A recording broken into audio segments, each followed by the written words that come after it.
یہ کہانی ہے ایک ایسے بہترین سنائپر کی جو اپنی آنکھوں پر پٹی باندھ کر کئی کلومیٹر دور اپنے ہدف کو نشانہ بنا سکتا ہے۔ کہانی کا آغاز یوکرین کے ایک چھوٹے سے گاؤں سے ہوتا ہے، جہاں چھوٹے سے گھر میں میکولا اور اس کی بیوی ناسیا رہا کرتے تھے۔ کولا ایک قریبی اسکول میں بچوں کو فزکس پڑھایا کرتا۔ کولا اپنی بیوی کو خدا حافظ کہہ کر اسکول کے لیے نکلا۔ جب وہ اسکول پہنچا تو اسکول پورا اندر سے خالی تھا۔ کولا نے ٹی وی پر خبر دیکھی کہ روسی فوجی یوکرین میں داخل ہو چکے ہیں۔ وہ فوراً ہی سائیکل پر بیٹھا اور گھر کی طرف نکل پڑا۔ جب میکولا گھر پہنچا تو اس نے دیکھا کہ دو فوجی اس کی بیوی کو بری طرح مار رہے ہیں۔ یہ دیکھ کر میکولا نے اپنی بیوی کو بچانے کی کوشش کی، مگر فوجیوں نے اسے بھی پیٹ دیا۔ ناسیا نے غصے میں زمین سے ایک پتھر اٹھایا اور ابھی وہ فوجیوں کو مارنے ہی والی تھی۔ اسے ایسے دیکھ کر روسی فوجی نے فوراً ہی فائر کر دیا اور ناسیا موقع پر ہی دم توڑ گئی۔ دو یوکرینین فوجی وہاں پہنچے۔ جب انہوں نے میکولا اور اس کی بیوی کو مردہ حالت میں دیکھا، فوجیوں نے ناسیا کے لیے قبر کھودی۔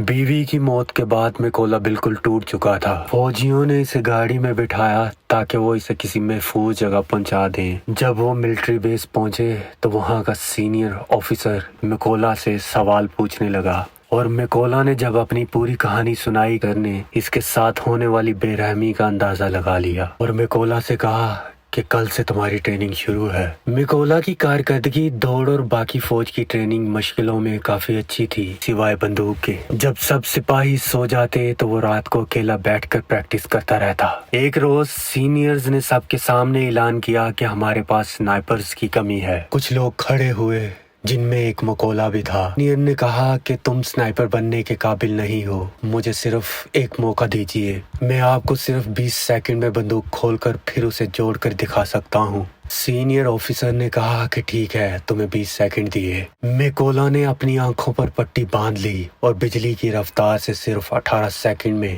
بندوق کھول کر دوبارہ جوڑ کر دکھا دی اور اسے سنائپرز کی ٹریننگ میں شامل کر لیا گیا۔ سینئر نے بتایا کہ ایک سنائپر کو چاہیے کہ کسی بھی حالت کا سامنا ہو تو وہ اپنی پوزیشن سے 1 انچ بھی نہ ہلے، اور یہ پرکھنے کے لیے سینئر نے سب کے قریب قریب گولیاں چلائیں۔ جب میکولا کے قریب گولی چلائی تو وہ اپنے ہدف پر نشانہ جمائے ذرا نہ ہلا۔ یوں اس آزمائش میں وہ کامیاب ہو گیا۔ اگلی ٹریننگ سب سے مشکل تھی۔ انہیں فلیئر کی روشنی اور رات کے اندھیرے میں ہدف کو نشانہ لگانا تھا۔ سب نے گولیاں چلائیں مگر کوئی کامیاب نہ ہوا، صرف میکولا نے گولی نہیں چلائی۔ اس نے فلیئر چمکنے اور اس کی روشنی کی سمت اور فاصلے کا اندازہ لگایا اور ایک ناقابل یقین نشانہ لگایا۔ میکولا نے سنائپرز کی ٹریننگ میں سب سے فرسٹ پوزیشن حاصل کی۔